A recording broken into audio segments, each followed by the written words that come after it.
I don't think we all want the same things. I think there are many people who want their group, their tribe, however they define it, to win at all costs, and they will sacrifice the truth entirely to get what they want. And no, I don't think we all want. I think without the taming respect for the truth, yeah, that's what it descends to. This next guest needs no introduction. It is the always charming, lovely, edifying Rebecca Goldstein. And in this conversation, we talk about Gödel's incompleteness theorem, its relationship to truth, as well as the laws of physics, potentially. We also talk about her views on Sam Harris's moral landscape. How does she justify her morality, given that she's an atheist and doesn't particularly like notions of transcendence or God? And last, we talk about something she's never revealed before, which is her thoughts, feelings, conceptualizations of that debate that she had with Jordan Peterson. Enjoy. I'm here with Rebecca Goldstein, and we're going to talk all about Gödel's theorem, incompleteness theorem, as well as progress, rationality, and the Enlightenment. Okay, Rebecca, thanks for coming on. My pleasure. So tell me, what does your day-to-day schedule look like? How are you productive? I feel very unproductive, actually.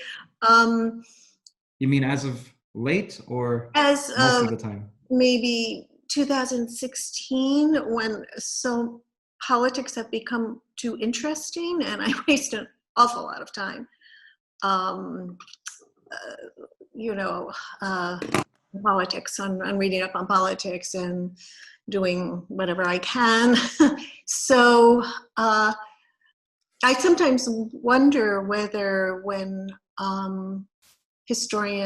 intellectual historians look back on this period, whether they're going to see a dip in productivity just because of, how all-consuming politics can get. So anyway, when I am productive because I become obsessed. And so when I'm working on a problem, time just flies, and I get right to work, and I can work for 18 hours straight. In fact, when I was writing the book on Gödel's incompleteness theorems in particular, I kind of ruined my back because the day would just fly by and I hadn't moved from my desk seat for... So most of it is, do you write with a pen and paper or do you write with your laptop? I'm getting into the details. Yeah. I'm interested. I write with a laptop. That was a slow process. I was very late to doing that. I thought I needed to do diagrams and all of this sort of thing when I'm mapping out ideas. The structure of an argument is always extremely important to me. And you write the diagrams on the laptop or with a pen and paper? Yeah, that's what I do, pen and paper. But then the actual sentences are always composed on a laptop. And, it's terrific for someone like me because I revise and I revise and revise. I revise each sentence. I don't write a whole book and then go back to revising, which I do anyway. But I go sentence by sentence, and sentences can be rewritten 7-8 times. And yeah, so a laptop is good. Do you find that most of your work is reading or actual writing? I remember I was talking to Pinker and he said something like 80% of his time is spent reading. Yeah, he reads a lot. I read much less. For my work, because he's a great catalog. He takes from this person, from that person, and then he puts it together in something that's greater than the sum of its parts. I think that's one of his tremendous talents. But I'm different. I sort of attack problems usually on my own. I mean, there usually are more amenable problems, and so for me, it's thinking more than writing. I spend a very long time thinking and walking around. I walk around the house, and I walk outside and I walk, so our processes are very different. I know this is Stephen going to and sound like I'm getting so much of the details, but do you tell Pinker or anyone who else is around to not talk to you when you're walking and thinking? For example, for oh, me, with I think everybody my knows wife, that. when I think, I look like I'm angry. So my wife always wants to ask if I'm okay. And I have to tell her, I have to bark at her and tell her, like, don't, please, if I look like I'm angry, I'm likely just thinking. So when this light is, I have a light. When this light is on, just don't talk. Try your best to not talk to me. Don't even look at me. Because if she looks at me, I sound so tyrannical. But if she looks at me, I feel bad. So I'm like, please ignore me. So what are your rules? Um, I don't know that I've ever explicitly laid them out, but people can tell and they're respectful. So I have also from a former marriage 2 children, and so they were little children when their mother was thinking. And I remember once I was, cooking dinner, and one of my daughters had a little friend over, and the little friend asked me something, and my daughter said, "Don't bother her, she's thinking." And the friend said, "She's cooking." And my daughter said, "Trust me, she's thinking." So and that's when I knew that they could read my expression, and they were extremely respectful of it. So I've been lucky. Hmm. Okay, let's get into Gödel's incompleteness theorems. If you Okay. don't mind, why don't you explain to the audience just a brief overview of what they are? Yeah, so that, yes, as you say, it's in the plural. There are 2 of them. And what they have to do with are the limitations of formal systems. And formal systems, which are very, very important in logic and in mathematics, are rule-governed systems for proving things, are kind of proof mechanisms, in which everything that you can do in the formal system is defined by a rule. Recursive rules are extremely important in formal systems, and these are rules that you can apply to something, and then you can apply that rule to the result that you got in applying the rule ever and ever and ever. So for example, we can generate the integers that way. Just keep adding 1 to the result you got before, and you'll have another integer. So this is a way that you can, define the integers. Completely rule governed. Just They one are second. It froze right after yeah. you said, this is how you define the integers algorithmically. Yes. So this is how, that formal systems, they have rules, mechanical procedures, algorithms. These are all intertwined concepts, and they were very, very important in mathematics, particularly in mathematics, because of the discovery of the paradoxes of set theory, which showed us that our intuitions in mathematics were not trustworthy. You can derive certain paradoxes. And so the idea was, okay, we're going to reduce mathematics to formal systems, to just these mechanical rules that will eliminate our reliance on intuitions, on what seems to us to be true, and just have these mindless rules that you don't even have to think about meaning, the kind of thing that can be programmed into a computer. And so, and actually, from these notions of formal system, especially as it was refined after Gödel, we did get computers actually, so that this is anyway. So the incompleteness theorems are about the limitations of formal systems. This is not a way to solve, it turns out, the paradoxes of set theory. It's impossible. What you want from a formal system is that everything you prove in it is true, for sure. You also want that everything that is true can be proved. And that's what the first incompleteness theorem tells you cannot be true for arithmetic.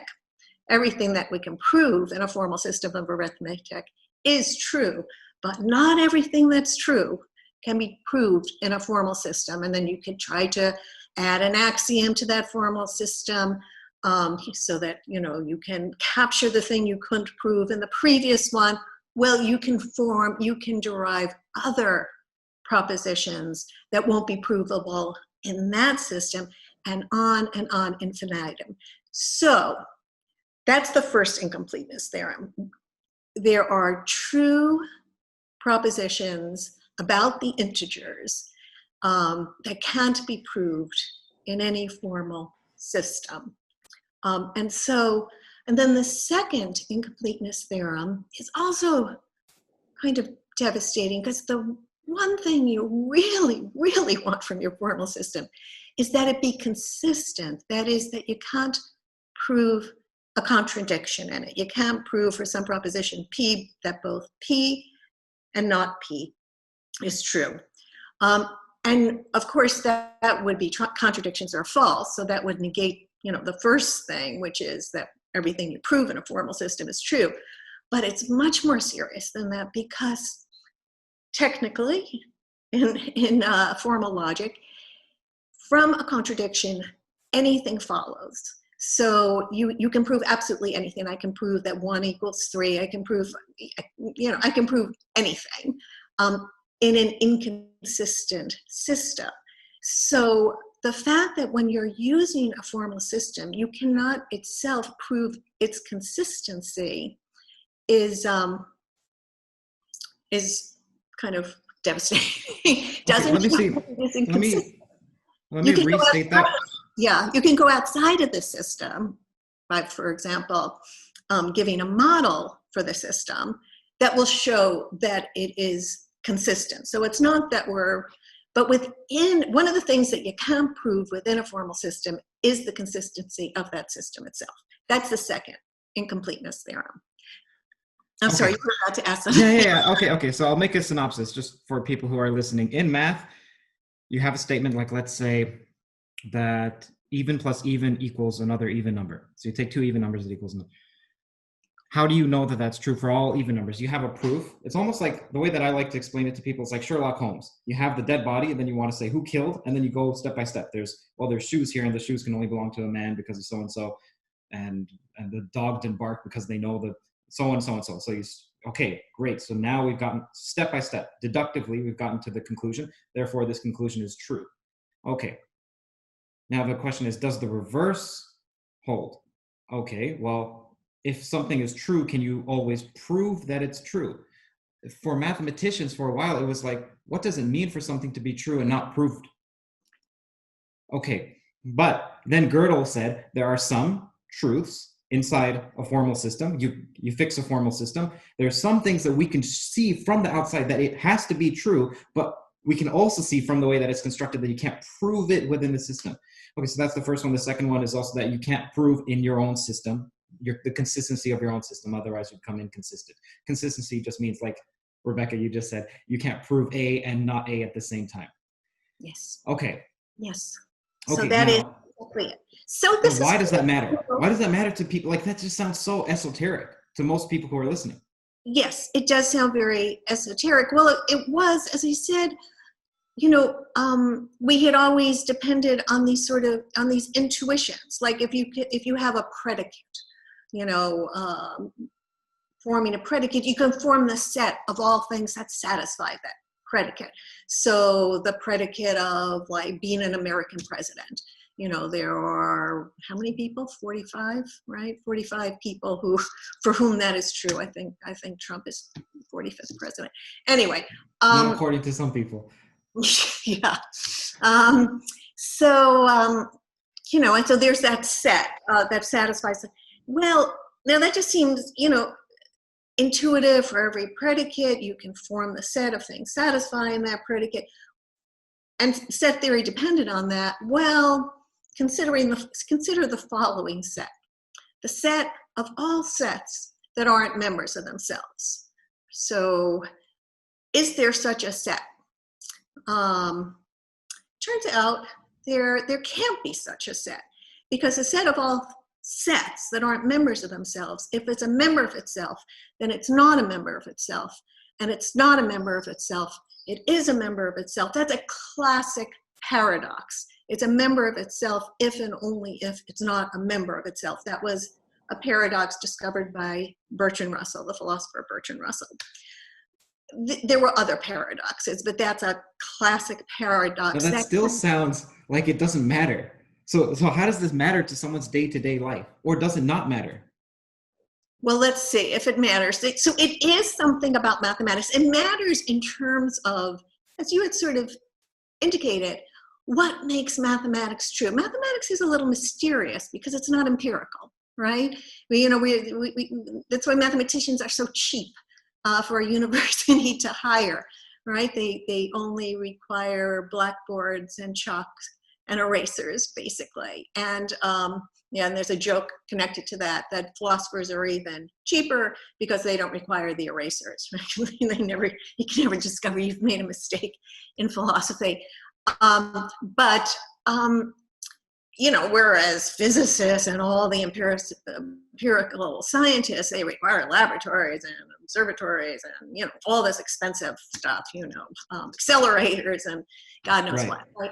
So what is it? And that's because, mathematics, the information is carried inside your cranium. It's all, here are the axioms, work out the consequences. So this is a little bit mysterious, and you always say, well, what makes mathematics true? And there are these two basic views. One is that, they're kind of a supra-sensible reality that we are somehow being able to access with our little finite minds, and being able to prove all these things about, many magnitudes of infinity, and, wow, aren't we something? Or there's the view that, look, it's like a higher form of chess. It's just some rules. It's a game. We lay down the rules and then we see what follows, right? And so mathematics is really just this side of mindless rule following. We're surprised by the things, just as we're surprised in chess, what can ensue just from these finite set of rules. But okay, if we had infinite minds, we'd be able to see all the consequences of our rules.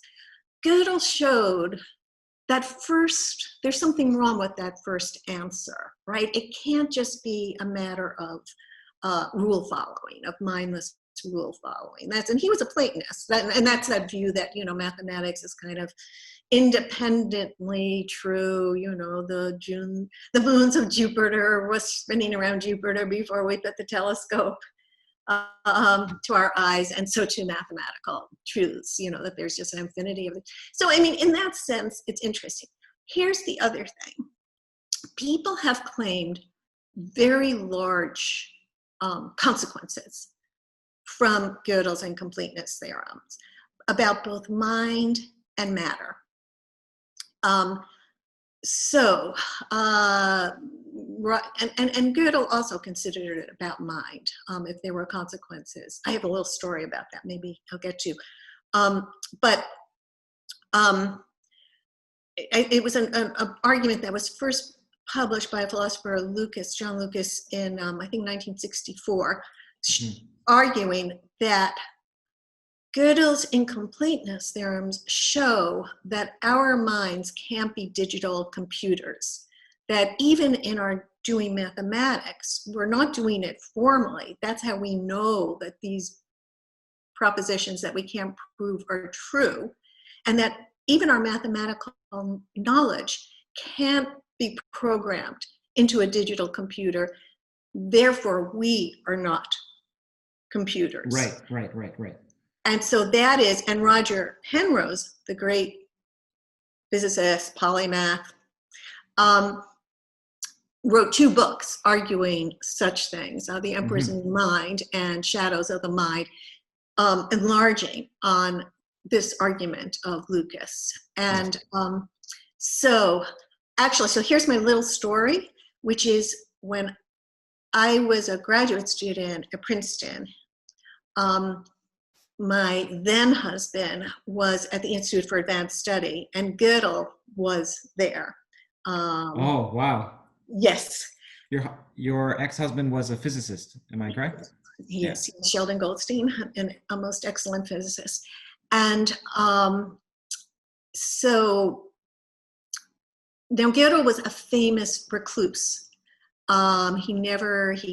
His best friend was Einstein. I mean, that predated my time. I think Einstein died in 1954, I think. Anyway, they would only talk to each other, apparently. And once Einstein died, he really became very reclusive. And then I went to this party for newcomers at the Institute for Advanced Study. My husband was a newcomer. When I walked in, a bunch of logicians came running over to me and said, he's here, Gödel is here. And so sure enough, I learned later, there was this brief opening when he was a little bit more gregarious, and that party just happened to coincide with it. And he was there kind of holding court. And I had, of course, read this argument, and I wanted to ask him what he thought of it, but I was too shy. Which argument? The John Lucas argument? Okay. Yeah. That this argument, that the mind can't be a digital computer. Right. And I just kept putting it off, and then he was gone. Yeah. And I always tell my students this: if you have a question, ask it. You can spend the rest of your life regretting. I have always regretted that I didn't ask him that question. What do you think of this argument? That he could have views on it. Okay, so that's a big important consequence if it is a consequence. Right. Because people like Daniel Dennett would say that the mind is mechanistic. Well, I don't know if I'm strawmanning him, but it's something akin to a computer. Certainly, some people say, yeah, it is. Right. It is a thing to say. We'd like to say it, and it's certainly true. So, what are your thoughts on that? Yeah, I'm not a reductionist when it comes to the mind. I didn't know that. Yeah. Is Pinker a reductionist when it comes to the mind? We are. Perhaps he takes reductionism a little more seriously than I do. One of my questions that I had that now I desperately want to ask is what are the ways in which you differ from Pinker ideologically on your beliefs? Well, maybe we can. I would say that depends what sphere.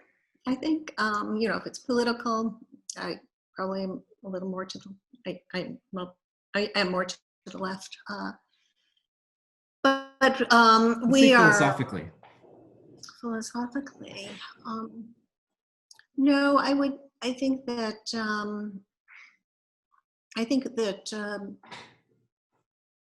we're both very, very committed, as you know, to rationality, and I would say in the important ways we're quite similar. Okay, so does this mean when you say that you're not a reductionist, which, by the way, that's one of the major ways that Gödel's incompleteness theorem has implications, because if you think of society as being composed of brains, then that's composed of biology, which is chemistry, which is physics, which is predicated on mathematics, and if it uses foundations of uses mathematics. Right. That's right. Mathematics, but it is not itself mathematics. Right. That's right. And if mathematics is on unsolid ground in some way, shape, or form, then that has implications for definitely all of physics, and then all of what's above. Well, even that is contested. So, for example, I was interviewing someone named Sabine Hossenfelder, who thinks Gödel's incompleteness theorem has nothing to say about physics, although she said Who said that? It's Sabine Hossenfelder. Well, I actually agree with her. Okay. Well, she said one of the reasons is that, let's say that you came up with something that cannot be proven, whether or not that cannot be proven to be true. You can, in physics, you can just test it, and then if it is true, because it's experimental, and then if it is true, you just put that as an axiom. But my response to that would be that would go against the parsimony of science, because if you have many of them, then you can just have 1,000 axioms plus your physical theory, or 10,000 axioms, or 1 million. It's Yeah. an in principle argument, but regardless. Yeah, I actually think that although I'm open on this first question of whether mind, conclusions about mind follow from Gödel's incompleteness theorems, when it comes to matter, I actually don't think any of these meta-mathematical conclusions, and that's what Gödel's incompleteness theorem has to do with, has any implications for a final theory for a theory of everything. Right. So does, in your estimation, mind come from matter? Excuse me? Say that again? Does mind come from matter? Oh, yeah, this stuff is the stuff that's doing it all. Right. Yes, of course. So then where's the discrepancy? Why is it that Gödel's incompleteness theorem doesn't apply to matter, but what matter engenders it applies to? Well,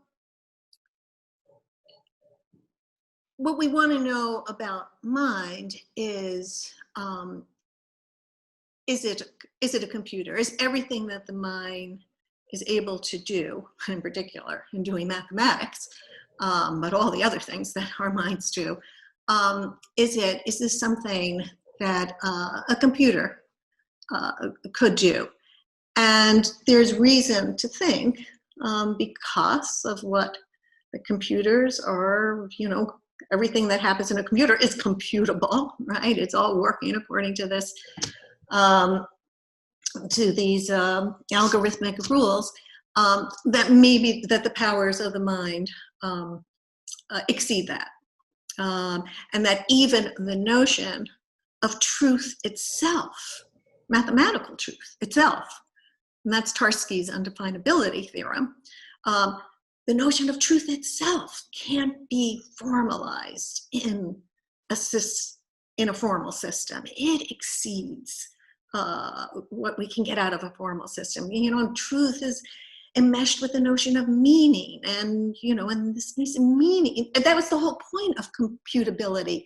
Let's get out our intuitions about truth and about meaning. They're not entirely reliable, and they are not entirely reliable, but we can't get along without them.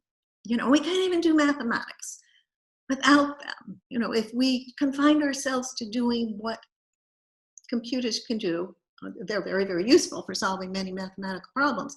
But if we confined ourselves to that, we would not be able to do everything that we're able to do, even in mathematics. So it really does relate this because of the whole notion of what a formal system is, what a program is, what a recursion, computable, algorithms, all of these tied up notions, and how truth and meaning are outside of that circle. That's what Gödel showed us. I mean, that's big stuff. That's really big stuff. And Tarski really cashed out on it with his undefinability theorem. Right. As a historical footnote, did Gödel come up with Tarski's undefinability theorem before him? How did you know? Yes, he did. Well, he did. He probably came up with it. He didn't bother to prove it. But yes, he came up, I think, I haven't checked dates, but I think Tarski published it in 1936, the undefinability theorem, and Gödel had published his theorems in 31, and I think he saw I think it was around 31 that he also had seen. Right. Okay. So let's get to Tarski's undefinability theorem. Okay. Okay, so but let me What just, is it? we didn't completely finish up with the other thing. So, I mean, here's what I'd say about like a theory of everything, you know, which some extremely smart people have claimed um, is, has been ruled out by Gödel's incompleteness theorem. Freeman Dyson, Stephen Hawking had changed his mind about this. First he thought it didn't, and then he thought it did. So that it is that Gödel's incompleteness theorem has ruled out a theory of everything. So let's say you have a formal system of physics, right? And so besides, you know, besides all the arithmetic that is formalized in there, you also have, you know, things referring to, you know, velocity and mass and position and space, time, all of this other stuff, which, you know, go beyond mathematical concepts.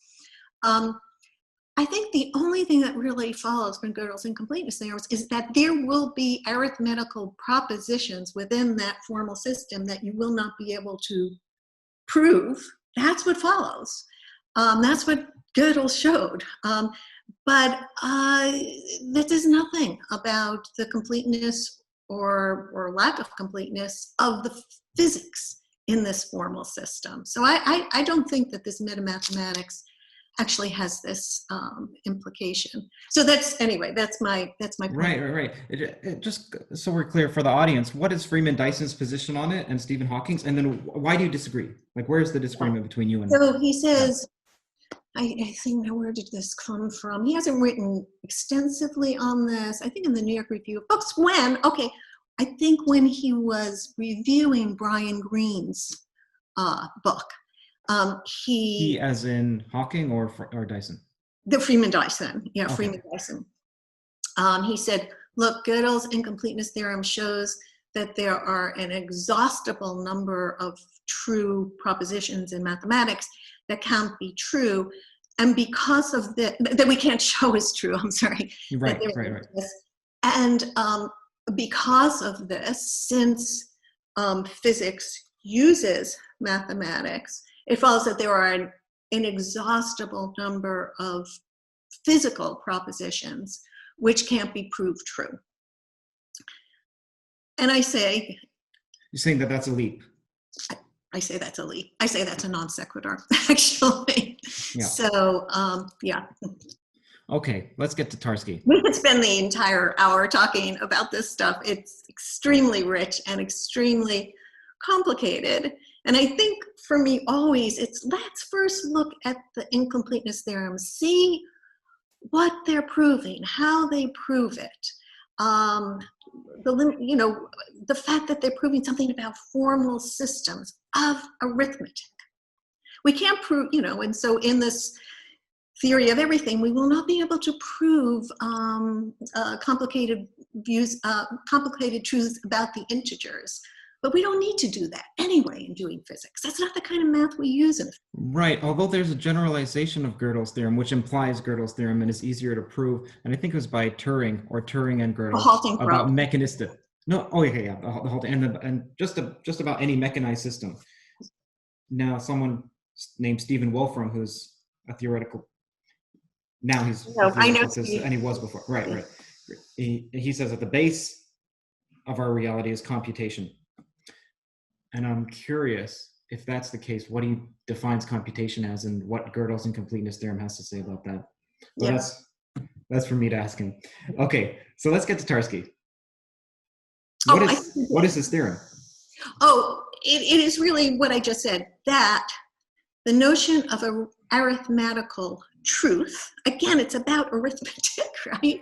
Coming from Gödel's incompleteness theorem, the notion of arithmetical truth can't be defined arithmetically. That's basically what it says, right?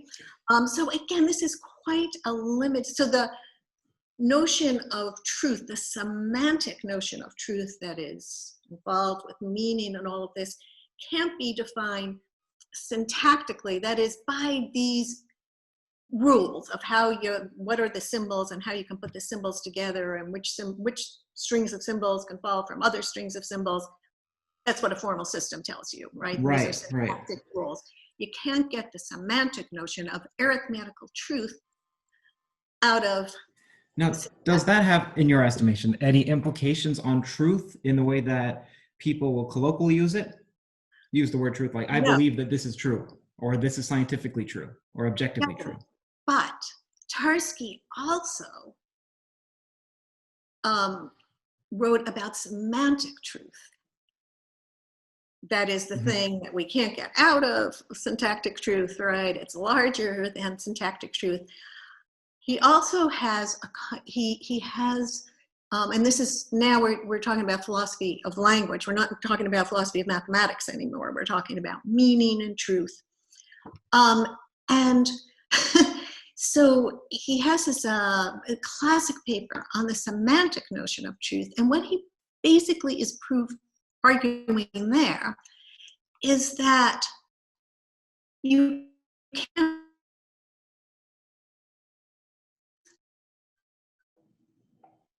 is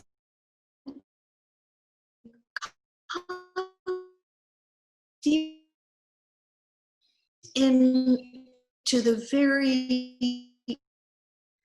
Hold on. It just froze after you said Tarski had a wonderful paper about the semantic notion of truth.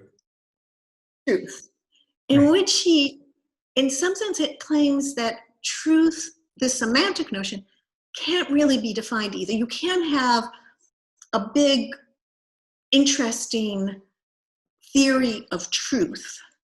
That truth is, it's baked into the very conditions of assertion.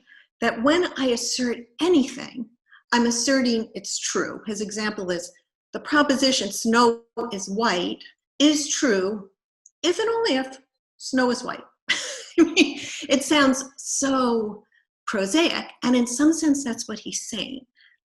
Truth is it's prosaic, and that's why even if if you want to come up with some fancy notion of truth, I mean, even to understand your for us to understand your fancy notion of truth, we're just going to fall back on the old prosaic notion of truth, which is just baked into the very conditions of being able to speak at all, and the very conditions of language. It's why we trust each other when people say things. We know that to put forth the proposition is to say it's true. I don't have to say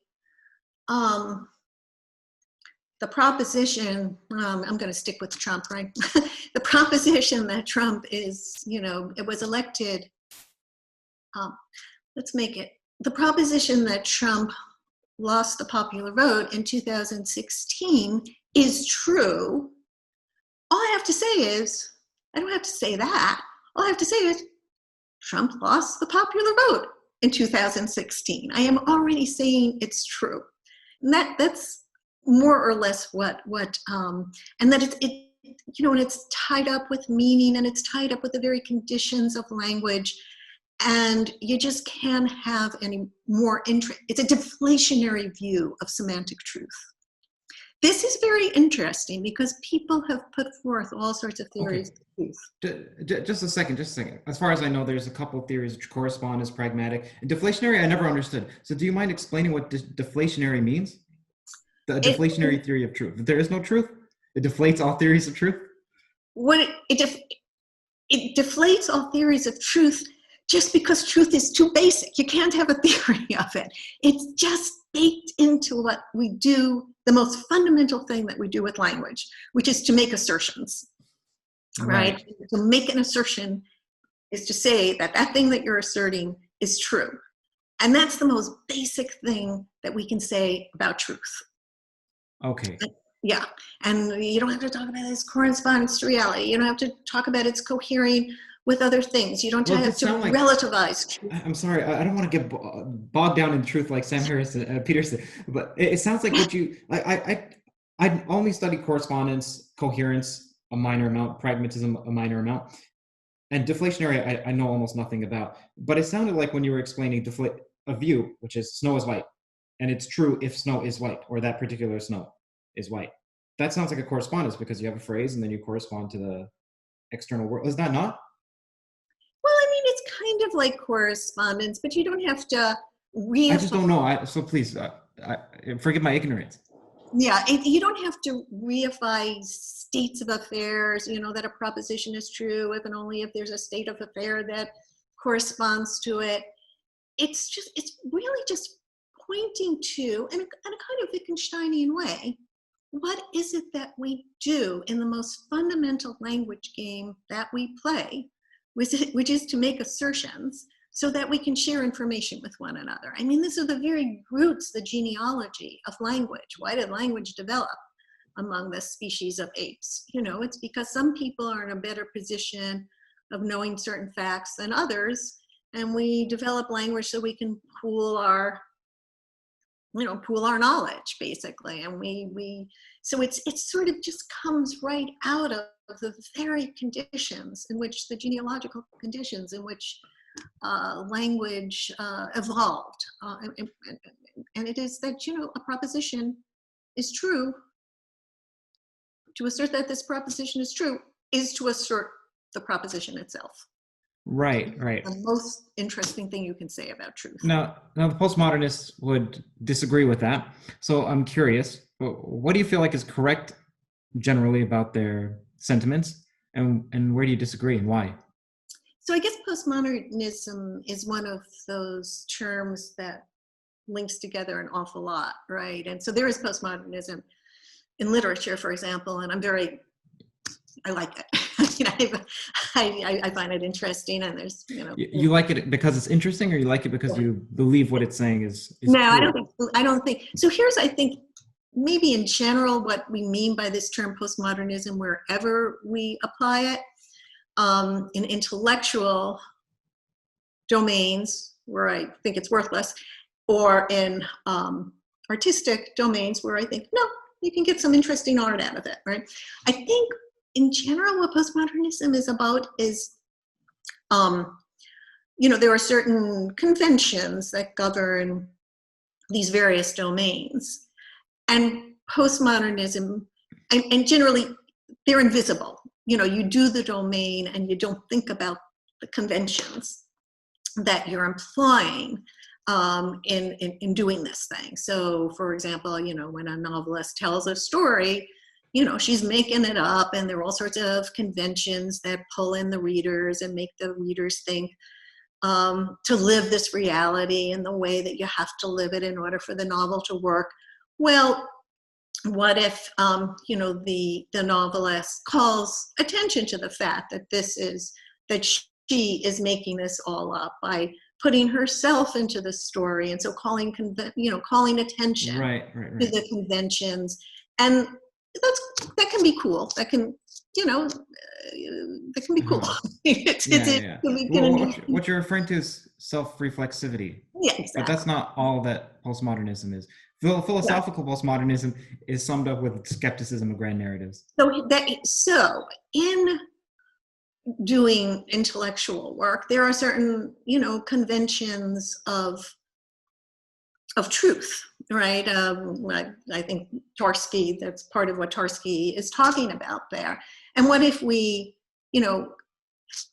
call attention to those conventions themselves, showing up their conventionality, and therefore giving reason to doubt. I mean, the same thing is true wherever we call attention to the conventions.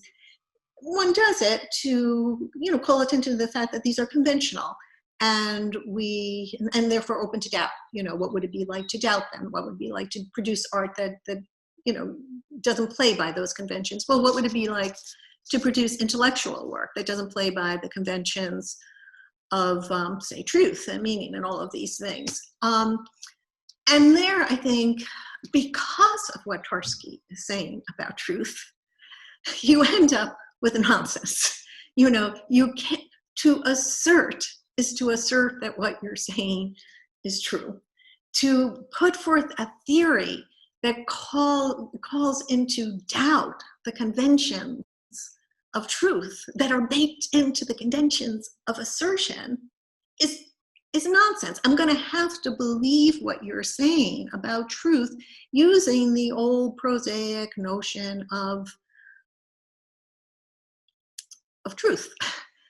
There's and so you end up with paradox, right? With the Okay. strongest form of Is it something like, I have a movie called Better Left Unsaid, which is about when does the left go too far? And I'm not saying that because I'm right wing or center or alt right.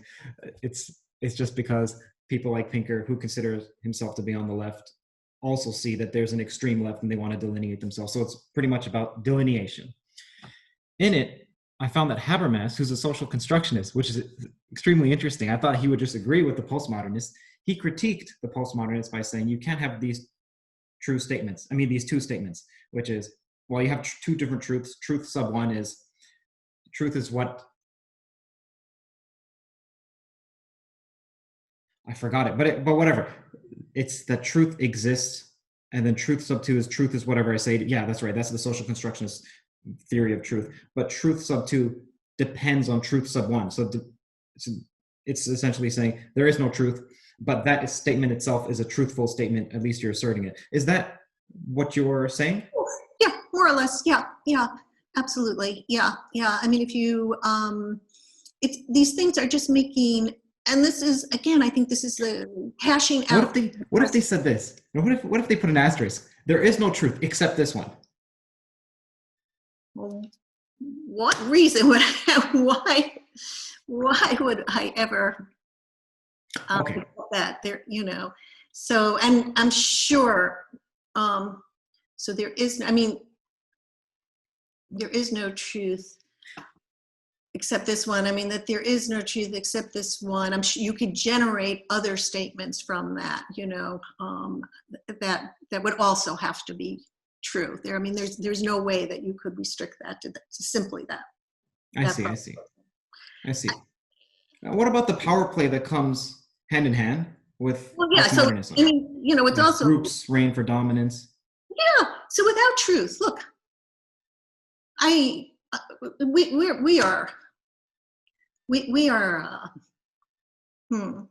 we're no angels, this species of ours. We've got better angels. We are no angels, right? And we need something to rein us in. And I think it's one of our saving graces that we basically do recognize truth. We recognize, almost everybody recognizes that contradictions can't be true. I mean, thank goodness this is true, because this is part of the way that we've made progress. I think this is one of the things that we would like to talk about, how we've made progress. But a lot of where we're self-serving creatures, we're serving of our kin, of our tribe, and all of these things. All of this is part of what we bring to the game, right? How have we made any progress? Well, part of it is that, when people show us implications of our various beliefs and show that they lead to contradictions, which is what Habermas and I would say about this theory of truth, right, leads to contradictions. Most people, this species of apes understands that contradictions can be true. And you go back and you look at your premises and you see where the contradiction is arising, and you give up something. And a lot of progress has been made in this way. Science itself, your theory makes a prediction. The prediction is falsified. I go back. What's wrong with my theory? I mean, all of this scientific progress, moral progress, political progress. Right. All of this has been made because we recognize fundamentally something about truth, right? And that we recognize contradiction. Without that to rein us in, it's raw power. It's my group gaining dominance against your group. This is the very opposite of progress, right? This is a world of. So without a shared notion of truth, it's conflict with fists. It's nothing but power. And that theory of truth that should not, according to Tarski, that I take very seriously, should not exist, right? Mhm. According to this postmodern theory of truth, they come right out and say it and say, yeah, without truth, it's one dominant group, against the other. And the Tarski said dominant, that? no, that's where you end up if you don't I take see. it seriously. Because, see, Yeah, some people that I was talking to say that what we need in this culture is more dialogue, but dialogue is predicated on a shared notion of truth. Because if you don't have that, then how do you know that you're making progress in the dialogue? What's the point of talking to someone? exactly. I mean, dialogue is so important because some of our most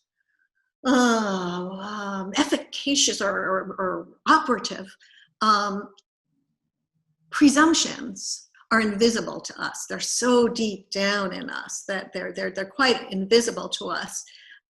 And often, yes, we've gotten them from our group, from our culture, and all of these things. So it's extremely important to talk to people who may not share those presumptions because they're coming from maybe, different circumstances. I can't tell you how the dialogue has changed since I entered philosophy.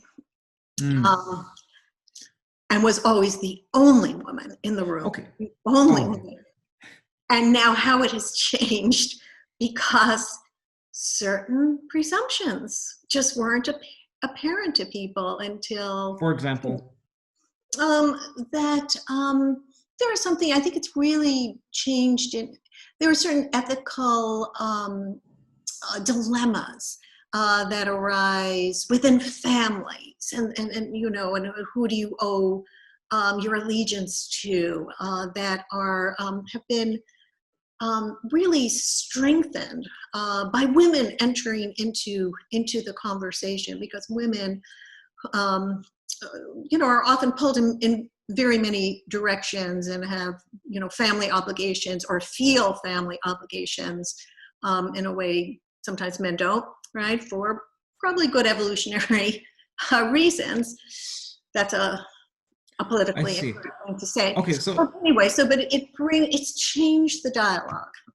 now speaking about progress, are you of the mind that we all pretty much want the same thing? We just disagree on how to get there, and what we need to do is use rationality and reason to progress forward, or just abandon what I said? I don't think we all want the same things. I think there are many people who want their group, their tribe, however they define it, to win at all costs, and they will sacrifice the truth entirely to get what they want.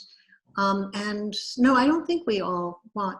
I think without the taming respect for the truth, yeah, that's what it descends to. But I think that an awful lot of no, I really don't. I don't. I think that there are still many people who see. For me, ideology means. I don't. To me, the word ideology is something negative. I think you use it somewhat differently than I do. But I try to not use the term just because it's ill-defined. Many people mean different things about it. I just used it when I yeah. was speaking about you and Pinker because I thought you might latch on to that word.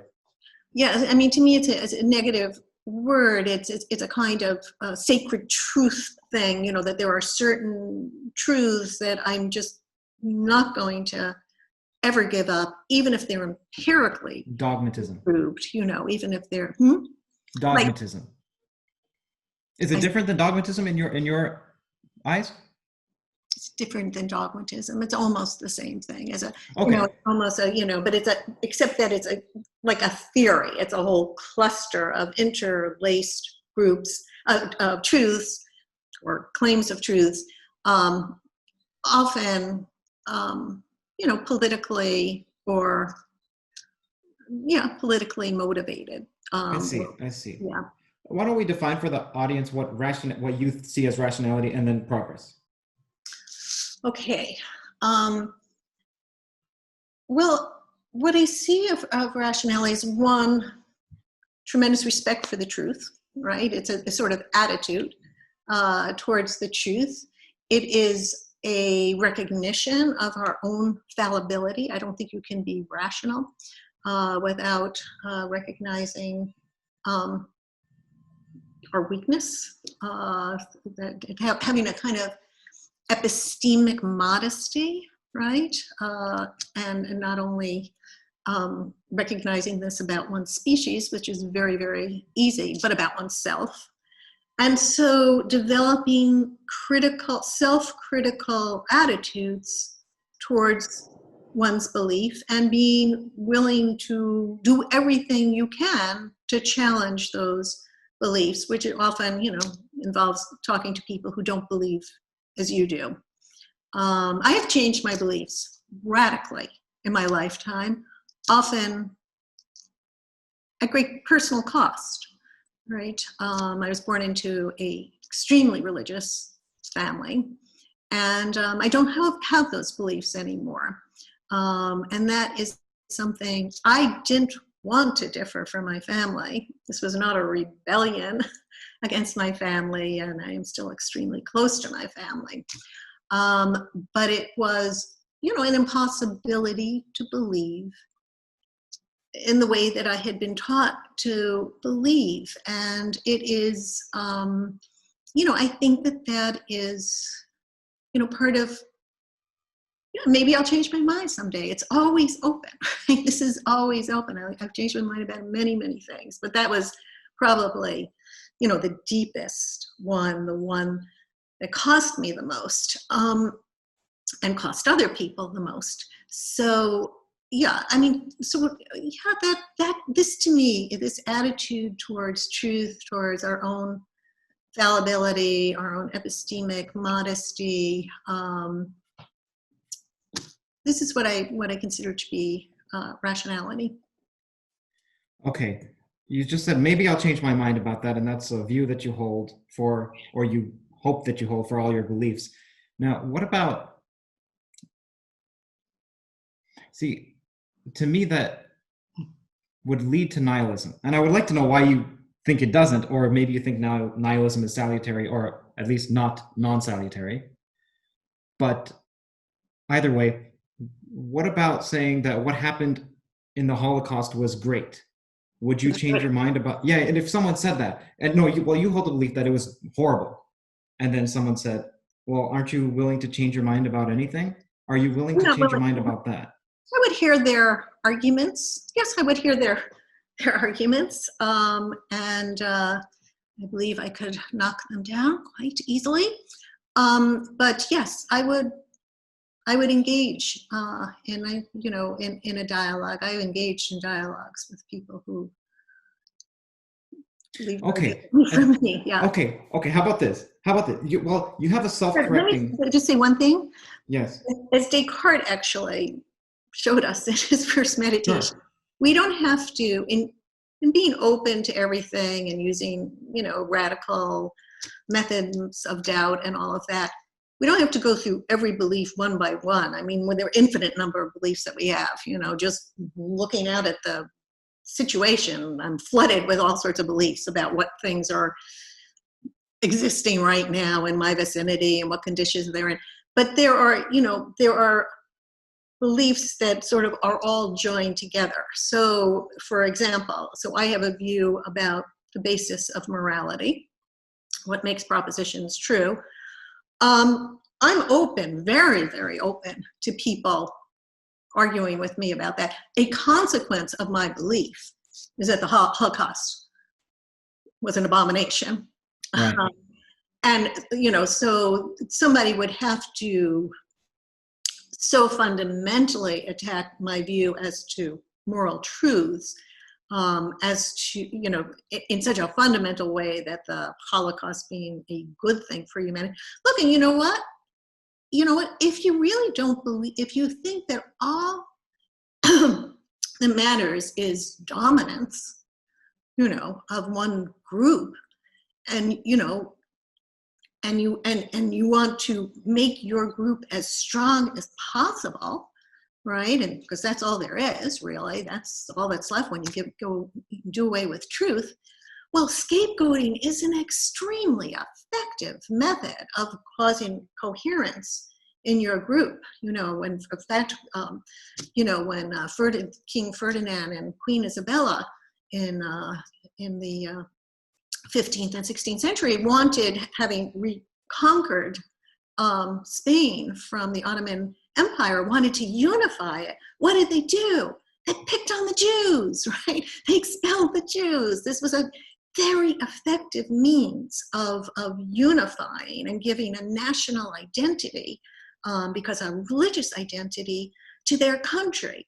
So, if I would say it's this view of all there is power and dominance and dog eat dog, that's going to lead to, you could actually try to argue that the Holocaust was a good thing, right? It unified the German nation, right? Just the way expelling the Jews and unified Spain. So I don't think, I think taking truth so seriously that you're always willing to look at arguments that, against your premises, and looking at the consequences of that. I don't think this leads to nihilism. Nihilism is the view that, there is no truth, right? It is all power. It doesn't even lead to skepticism. In fact, it strengthens your own views. I mean, come at me with everything you've got to try to dissuade me of the things I believe. I am grateful for that. Either you're going to show me I'm wrong, or you're going to strengthen my arguments for why I'm right. See, I'm always skeptical, because I saw it in myself, of people who say, I'm willing to change my mind about virtually anything. So please let me play devil's advocate just for a second. Even if you say, well, I'm willing to change my mind about, let's take a more prosaic example, about littering. Okay, I'm willing to change my mind about littering. That littering is actually great. Littering, like throwing garbage on the ground. Littering, okay, yes. Sorry. Yeah. Okay, so whatever the example is, you have one view, and then someone gives you a convincing argument, and you want to change, and then so you change your mind. Now, that means you have an updating mechanism. Like, you have some way of changing from belief A to belief B. Do you doubt that updating mechanism? And then if you were to doubt that, then that means that you change your belief based on something else. So what is at the top? And then why don't you doubt that? Because that would just lead to an infinite regress. Do you understand what I'm saying? Or should I just... Sure. I mean, I think we use the same mechanisms. We're applying the same sort of mechanisms. It's not a different mechanism for every belief. It's the same cognitive mechanism that we're applying for all of these things. We first of all, littering, just like the Holocaust, is not, what your beliefs about it are not. That's the first time that sentence said littering, just like the Holocaust, ... Oh dear. You probably hear that. That is. That's all right. Let's get to the Jordan Peterson.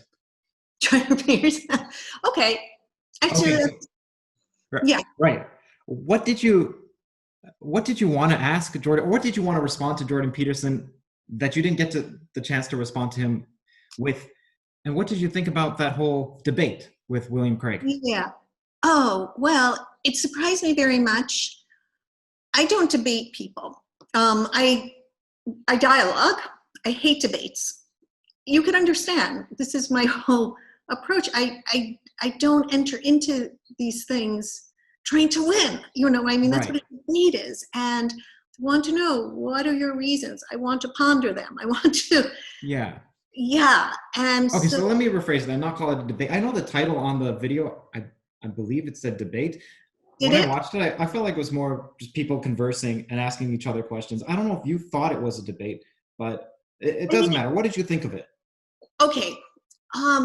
So I had never heard of either of them. And it was sort of, when I was asked to do this thing, it was like, we want 3 different views on the meaning of life.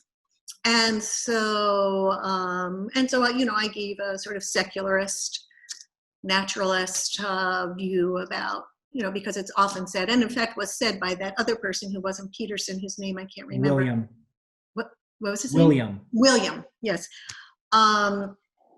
Said something like, that, if you don't believe in God, you can't have a meaningful or moral or purposeful life, Right. So, and so it's a pretty awful thing to say to somebody, actually.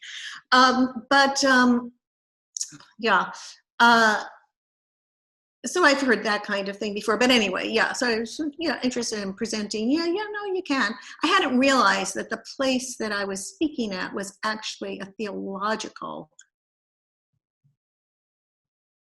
that it was the University of Toronto. So I was sort of very surprised by the audience. So you felt like they had a home base advantage. Oh yeah. Oh yeah. And so I was really surprised by it. I had never heard of Jordan Peterson either. I think he was just coming into sort of notoriety because standing up for he wouldn't be dictated to about personal pronouns or something. Right, and then the Kathy Newman video that exploded him. Yes, right. And it just happened, and I never know about these things. I'm thinking about Girls in Completeness Theorems or something completely unrelated. So I was just really surprised. And then, as we started talking, and I was just trying to make sense what he was saying. I mean, because there was this whole long thing about suffering is the meaning of life. And it's like, I was just trying to understand what that meant. And it seemed to just come down to his belief, an empirical belief, that, terrible suffering can happen in life. That's undeniable. And maybe even the stronger belief, which I don't know is true or not. Again, it's an empirical belief that terrible suffering has to happen in life, I think that's what he was meaning by saying that it was the meaning of life, and that we need something very strong to make us feel that life is nevertheless worth living. And that so there was that suffering is unavoidable, perhaps he was saying, and that's what he meant by saying it was the meaning of life, and that we need something, and rationality won't do, thinking won't do, don't overthink it. I remember he said that. People love to hear that. People love to hear that. Go with the emotions, go with what you know. And that's also what he was saying, that there is this kind of transcendence, this experience of transcendence when you feel yourself or know yourself to be something more than human. Human is suffering, but you feel, what is transcendence supposed to mean? Something takes you beyond, you're beyond the human. And it's not an intellectual thing. It reveals itself. And these were the things I think that he was saying. That's what I was able to get out of that. I haven't read him since or listened to him since, but that's, what I was able to get out in the moment of what he was saying. Right. Not to be Peterson or speak for him. I think what he meant when it comes to the meaning in life and the relationship to suffering is you can take meaning to mean either affect, so sensory data has a meaning, or implication for behavior. So this cup means something because it means, oh, there you go, because it means you could quench your thirst. And suffering is that. So suffering is a meaning of life. So when someone says there's no meaning in life, well, you do have a meaning, it's just negative. What you're truly asking is there a positive meaning to offset the negative? Okay, that's what he meant. It's basically the same thing, that is, but the thing that I really disagree with is, look, he started out by talking about a really extreme case of suffering. Fortunately, most of us do not have to go through, a child suffering in Auschwitz. I come from a family that was destroyed by that. My Hungarian Jewish family was destroyed by that. So I grew up on these stories. I I lived these stories. I heard them. This is Right. You family. said you were named after Yes, children yes. who died. Every child in my generation and next generation was named after this very large family that was wiped out. So I am very, and I think maybe this motivated me in my entire life. How does this happen? How does this happen? How does this happen in a civilized culture like German culture? My family revered German culture, as so many educated Jews did, right? And so how can this happen? Genocide.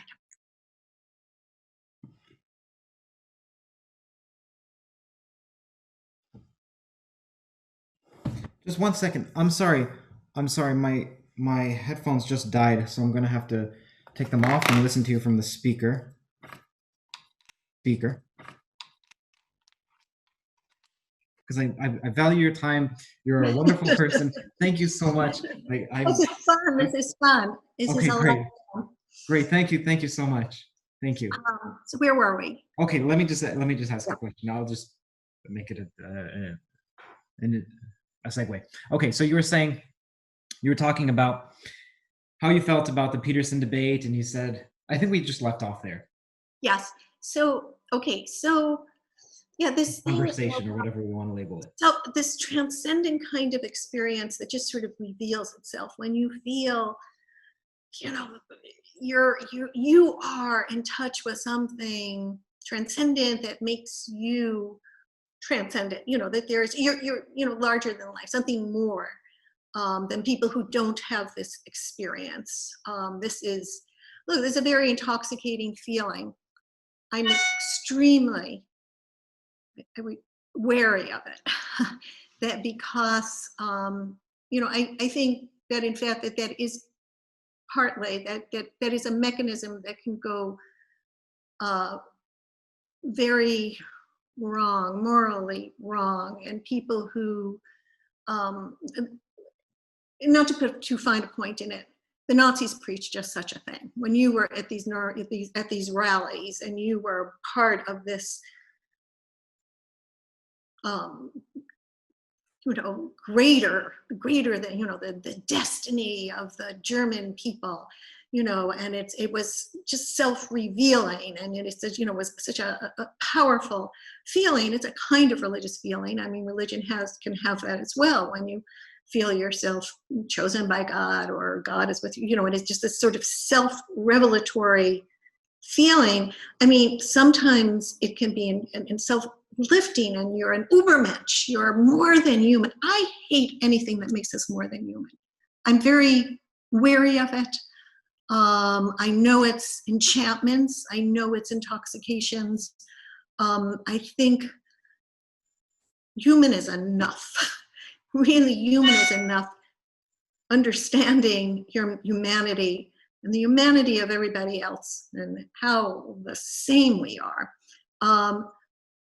That's a much safer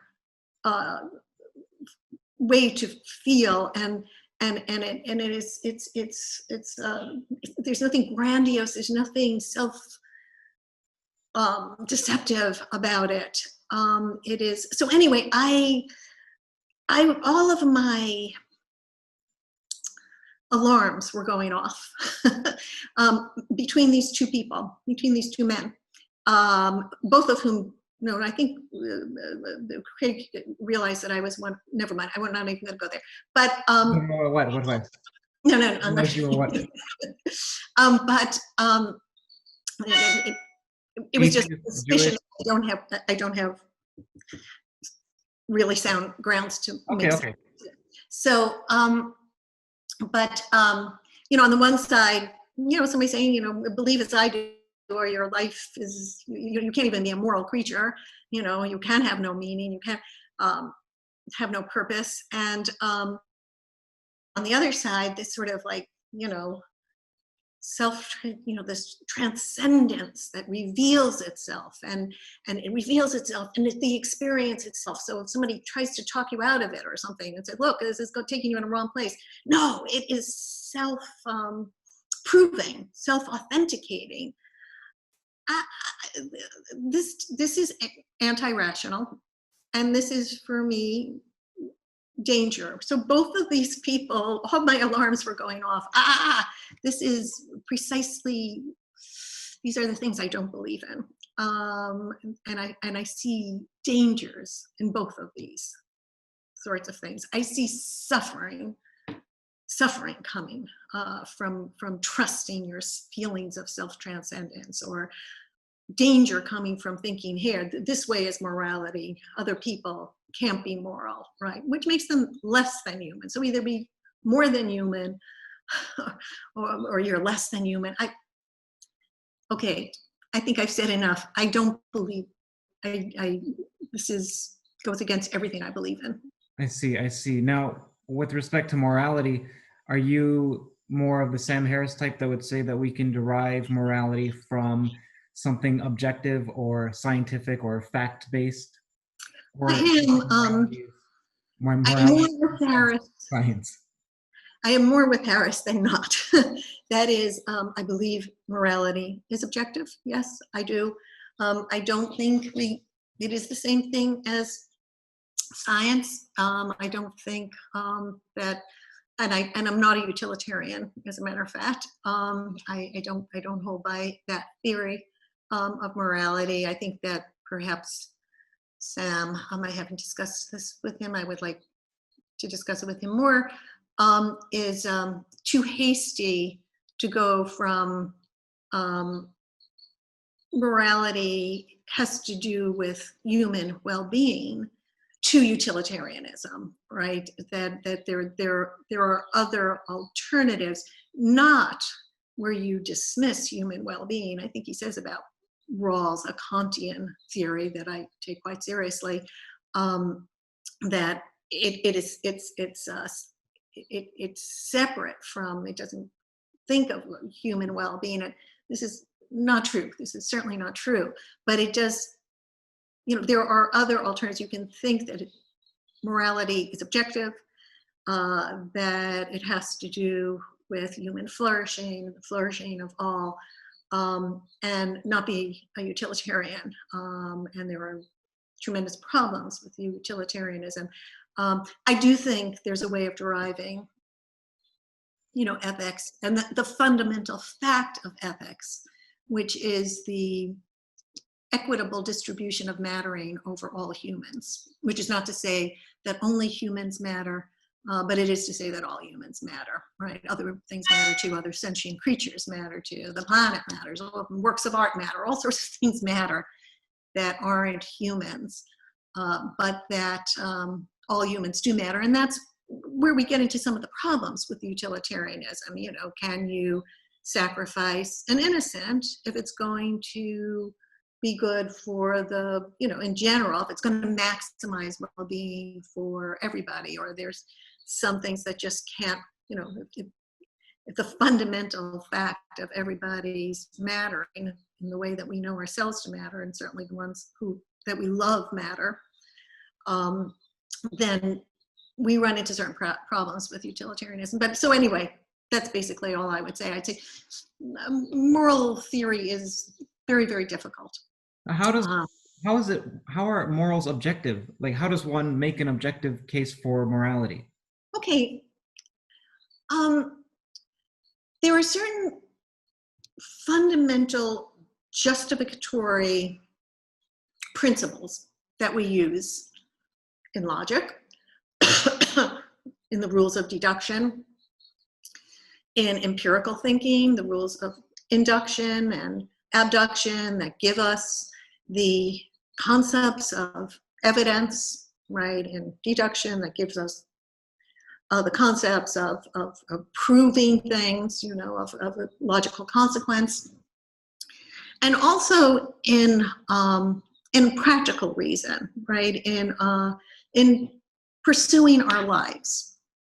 And we cannot justify, this is a kind of Kantian argument, we cannot justify any of these justificatory principles because they are the means by which we justify in these various fields.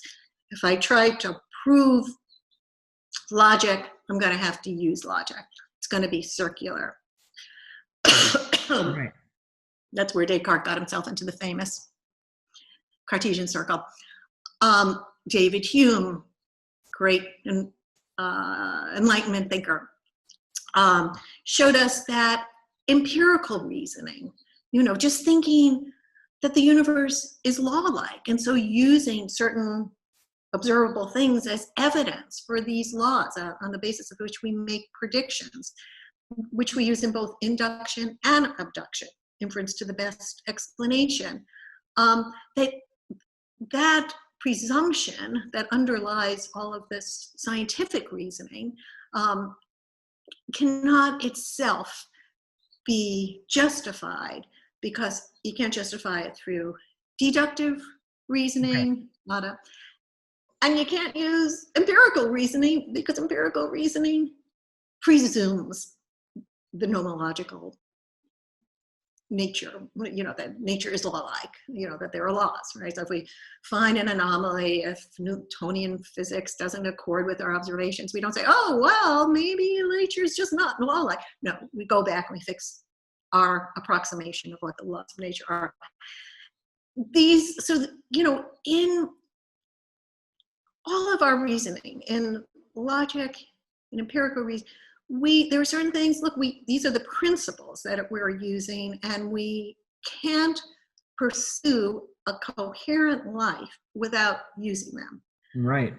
In practical reason as well, I cannot pursue my life without thinking, that I matter, that my pain matters, that if I'm, so, if I put my hand on a hot radiator and it hurts, I've got reason, right, to remove it. Or if something's going to be good for me in the future, then I launch my plans and try to get there, and that all of my emotions as well, are all wrapped up, when I feel frustrated or happy or gratified or hopeful or fearful or anything, all of this is all presuming, my life matters. So, in some sense, I can step outside of my life and say, yeah, does it really matter?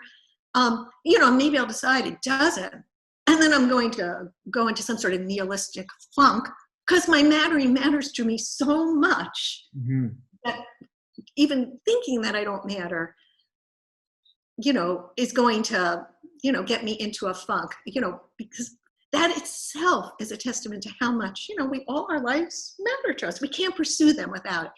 That's sort of the kind of justificatory mechanism that we use in pursuing our lives. We can't coherently pursue our lives, just as without logic, without empirical reasoning.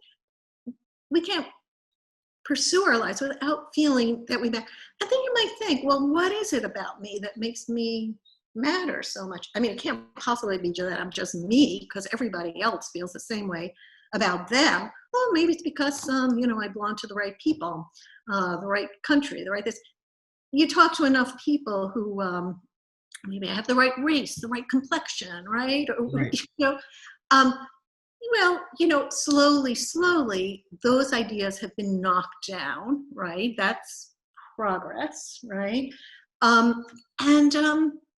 Basically what you come out to, look, I can't pursue my life without just the presumption that I matter, same as everybody else, right? And so whatever mattering I do have or don't have, it's equally distributed. But that to me, sorry to interrupt, that to me sounds more of a pragmatic approach. That is, I can't pursue my life if I don't have this as a grounding, as a justification, which I can't justify. But what does that have to say about the truth? It's in the same category with logic and empirical reasoning. Right?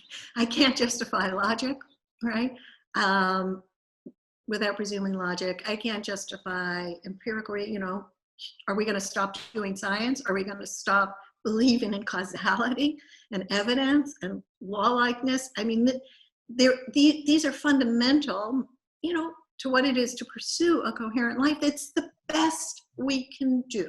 However, you did say earlier you're willing to change your mind about anything. That means nothing is sacred, but then you just Oh, listed some sacred yeah, cows. but the very I'm not trying to trip you mechanisms, up. I'm just trying I to can't, understand. yeah, I can't think myself outside the very mechanisms of thinking, right? If somebody can give me an alternate to logic that wouldn't require me to use logic in order to apply this alternate logic, which is, by the way, the great lesson of Lewis Carroll's brilliant essay, what the tortoise and the hare, right? That is, alternate logics won't work because we have to use our logic in order to apply that new logic. That if these are the very mechanisms by which Homo sapiens think, nobody is going to be able to get me to think outside them. They can get me to see, I'm just, that's the basics. That's how we think. That's how we can pursue our lives without this. That's a kind of justification. We're entitled to anything that we need just in order to be able to pursue a coherent life at all.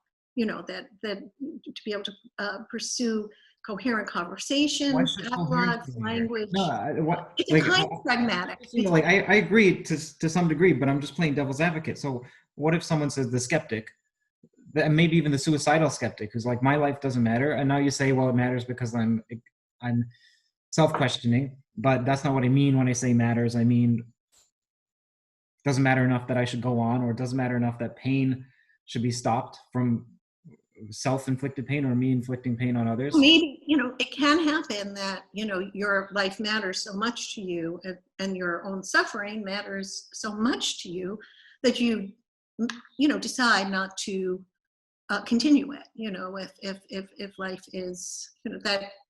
And at the same time, so It's not not an mattering argument.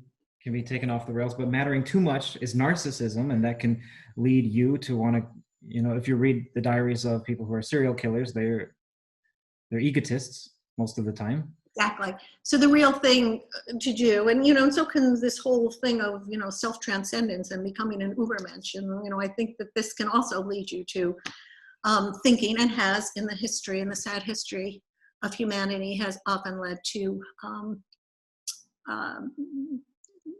to atrocities. Yeah. So I'm still trying to find this what's objective about it. is a way of arguing that would say, look,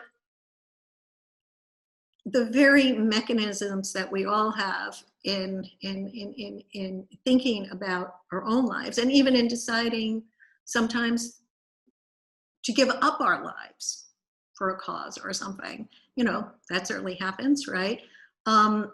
This doesn't mean that this doesn't entail that one. Sometimes the very reason you have to live can be a reason to die. Socrates demonstrated that to us in the very dawn of philosophy. So it's not an argument that, life above all. But it is that none of us can matter any more than any others, just as you can't have all, that this is the principles that we all have in just pursuing our lives, or sometimes in deciding that our lives should not be pursued any further. But, that we are invested in our life. There's a wonderful article by Tom Nagel on called The Absurd. The philosopher Tom Nagel happened to have been my dissertation advisor, although I did totally different things than this. And it's called The Absurd, and it's sort of about this gap, when we're in our lives, we have to pursue our lives, right? I mean, we have to, our whole emotional apparatus is all giving us feedback and how well this life of mine is going. Sometimes lives can go pretty terribly, and people may actually even want to exit them. That's not the point. But the point is, that we pursue our lives. I mean, who else's life are you going to pursue if not your own? There is a certain commitment to this life. And then when you think about, well, what justifies it? The only thing that can justify it are the kinds of grounds that would justify everybody's life to themselves. Everybody takes their lives seriously. That's enough. That's enough. That's enough to tell you that slavery is wrong, right? Those slaves' lives mattered as much to them as my life matters to me. The lives of their children mattered much to them. All of it was there. Everything that's there when I introspect about my life that makes me know how much it matters was there for them, right? That richness. And so that is, to actually just come to terms with what we are just in being human. That's why I say being human is enough. I mean, if we can really understand the full implications of that, that would be enough, right? This would be a good world, a better world. It wouldn't cure coronavirus, but it would tell us how important the cure is for everybody, right? Not more important for the rich who can escape it, or for, in this country, anyway. Okay, to wrap up, you just used the word better, which implies progress. However, obviously not every culture would believe that slavery is wrong for certain types of people, even within your own race. Yeah. So does that mean that progress is incompatible with multiculturalism? Yeah. Well, if multiculturalism means not only, different moralities in that sense, that one doesn't accept the equal mattering of all human beings. If that's an objective fact, which I think it is, I think that's an objective fact, that just comes out of how we practically reason in our own case, and then have to universalize it to others. If that's an objective fact, yeah, they're making a huge mistake. Just as does that mean that we can rank order cultures in terms of which ones are more progressive? And then if so, this is extremely, I'm not trying to I'm not trying to put a gotcha on you, but then if so, would you say that the West has the most progressive cultures? Well, it depends what you mean by progressive. Look, do I think that a culture that doesn't believe in genocide is morally superior to one that does believe in genocide? Yes, of course I do. I mean, that's what it is to believe in the objectivity of morality. So, I mean, as soon as you say, you commit yourself to the objectivity of morality, which I put on which I rank with the objectivity of logic and of empirical reasoning. Of course you're going to say that certain cultures got things terribly wrong. Yes. And slave cultures get things terribly wrong. Even if, let's just do a thought experiment, and this culture that said that genocide is great, they killed all the rest of the people who thought that genocide wasn't great. And now, going back to your argument about it's a human universal, now they have as a human universal genocide is okay. And they can reason and say that, well, look, it's a human universal. This is the way our brains are built. This is objective morality. So then we have two disparate accounts on what objective. No, that's because morality does not depend on how our brains are built, right? That it's not reducible. I think that Harris is wrong about this. I don't think that the neuroscience is at all relevant, and the fact that consciousness is a brain process is at all relevant to this. No, they would still be wrong, even though it would be an empirical fact that everybody, bird just flew into one of our windows. It was a big bird, so hopefully it survived. Even if it was a universally accepted fact that everybody believed that, yes, this subrace, once tainted our Aryan purity, and that was a worse world, they would be wrong. That was a better world. And what they did in order to get to this world of universal agreement was egregious, and it was objectively wrong. Those people mattered. Those people mattered. Their suffering mattered. Nothing will ever convince me that is wrong. That their suffering did not matter. I agree. I'm hoping I was playing devil's advocate. But then we just found something that you said that is immovable. when you were willing to, when Because I cannot think physically it open. is immovable because it derives from the very mechanisms by which I think about my own life in order to pursue it. It derives from that, and anything, I think that's a way of justifying a whole lot of propositions. We do it in logic, we do it in empirical reasoning, and we do it in practical reason as well as in moral reasoning as well. And I would equate all of them. So that's a different way of going about trying to justify these things, right? That is, there is no coherence, without certain mechanisms of thinking. I can't think myself outside of them because they are what I think with. I see. So what's next for you? Where can the audience find more about you? Well, I've written 10 books, so and they are, both fiction and nonfiction. I often, in the past, have used novels for fictional ends. I think there are certain things that one can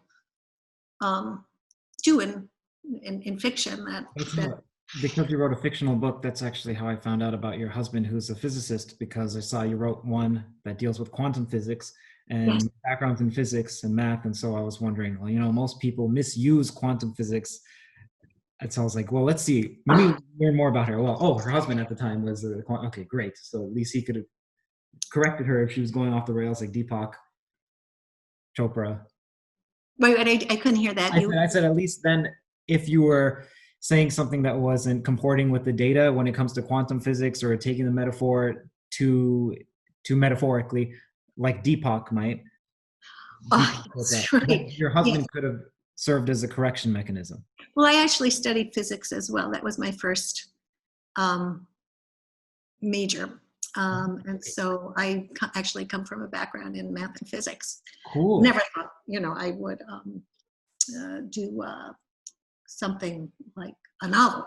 But yeah, I have here. So I went from physics to philosophy of physics. And people who do philosophy of physics usually have to know a good deal of physics. Yeah. But yeah, I mean, I've always been interested in the foundations of quantum mechanics, which is, philosophical. You can use this theory and know how to use this theory and disagree tremendously on the interpretations of quantum mechanics. And I'm also always been extremely interested in the, not really contradiction, but the tension between relativity theory and quantum mechanics. Are two most successful theories, robust as far as predictions are made, but there is a deep tension between them. And so, that is very interesting, and that's something, and yeah, and the novel came out of that. Yes. And I'm being interested in interpretations of quantum mechanics, I became very interested in David Bohm's interpretation of quantum mechanics very early on, before sort of it caught on more. In fact, my ex-husband had a lot to do with it. Right. I saw that, and there's very few Bohmians out there. Yeah, he's a very strong Bohmian, and we knew David Bohm towards the end of his life, and he was a fantastic guy, and the whole thing that happened to him. I mean, it's a very dramatic, it's a novelistic kind of thing. I mean, it was sort of inspired by Bohmian interpretation of quantum mechanics. I mean, so, Yeah, I feel bad. I feel bad that I implied. Bohmian novel. I feel bad that I implied, like the radical left would say, that I was indoctrinated by the patriarchy, to suggest that your book was correct because of your husband and not because of your own knowledge. My bad. No, it's perfectly fine. And most people who would write novels don't have a background in the more technical stuff. It's too bad, right? Because I feel like I think that they should feed off of each other, the arts and the technical sciences, and both are extremely beautiful. And their beauty has a lot to do with structure. And so, I mean, to me, it just seems very natural. So anyway, yeah, I sometimes write novels. Okay. Any Twitter that you want to plug? Any website? I don't have a website and I'm not on Facebook, but when I published my last book, I have a book on Gödel's Incompleteness Theorems. I have a book on Spinoza. I'll include all the links to your books in the description. Yeah. But when my last book was published, my publisher sort of begged me to get some sort of social media presence. And so I do have a Twitter feed, You but just I don't use it or check it often. Yeah, it's Okay, I'll still include it. And last, very, very last, you can answer this super briefly. It's about women in the STEM fields. We were talking about that. So do you feel like women are still discriminated against in the STEM fields, or if they ever were, or now it's less, or now it's the opposite? I'm outside of the STEM fields now. But I did,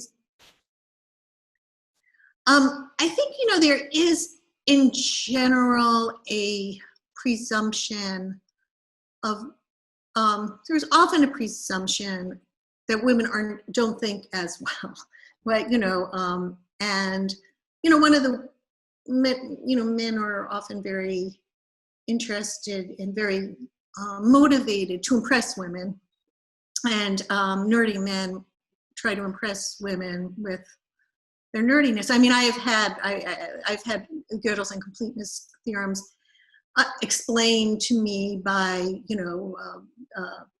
OBGYNs, right? When they, who if they, I was once at a party and this woman introduced me to her husband, was a doctor, and said, "Oh, Rebecca's very interested in Gödel," and he starts explaining to me Gödel's Incompleteness Theorems, and he his knowledge had come from reading the review of my book in the New York Times Book Review. That was his knowledge, and then I kept trying to say, "Oh yeah, that was of my book." He could not take it in that was my book, right? He was so busy, explaining it to me, and of course explaining it wrong. So, look, you experience these things, as a woman, you do. And it has to do with, the psychology and whatever, I will say this about, I've been in a lot of fields, as I say, I've been in technical fields, I was in philosophy, humanities, I guess I still am. I've been in the arts. I think STEM, this is my own personal experience, is the best for all of these things. And, there's always that sort of commonality with these attitudes and all this stuff, right? You get used to this, right? And you calmly try to explain. It doesn't matter. But here's what math and the sciences have that the arts and even philosophy doesn't have to the same extent. In math, you can prove your results, right? You've got a good proof. They can mansplain till the cows come in. It's not going to make a difference. You've got a good proof for a hard theorem, an elegant proof. It can be checked out. With the sciences, we've got reality. We've got predictions.